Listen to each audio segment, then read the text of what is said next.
కలికాలం అంటే ఇదేనేమో.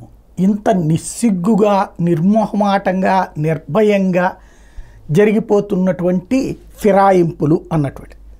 బీఆర్ఎస్ తరపున గెలిచినటువంటి ఎమ్మెల్యే, గద్వాల ఎమ్మెల్యే కృష్ణమోహన్ రెడ్డి మొన్న మధ్యన కాంగ్రెస్లో చేరారు.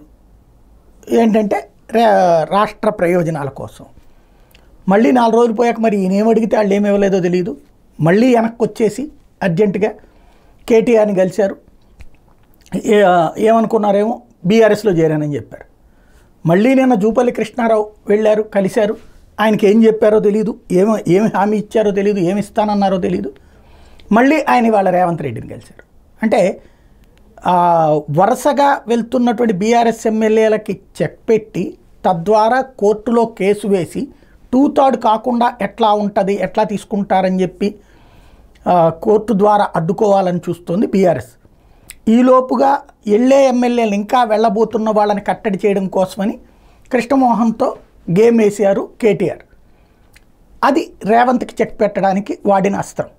రేవంత్ దానికి రివర్స్ చెక్ జూపల్లి ద్వారా మళ్ళీ ఆయన తెచ్చుకోవడం. ఏదో ప్రలోభమో ఏదో ప్రయోజనం లేకుండా ఏమీ జరగదు. బట్ ఇందులో రాజకీయ పరంగా కేటీఆర్ వేసిన ఎత్తుకి రేవంత్ చిత్తు చేశారు. కానీ ఎథికల్గా అసలు ఆ కృష్ణమోహన్ రెడ్డి గారి ఆలోచన ఏంటో ఎవరికీ అర్థం కాదు. ఎందుకు ఎట్లా చేస్తున్నారో ఆయనకన్నా తెలుసో లేదో తెలియదు.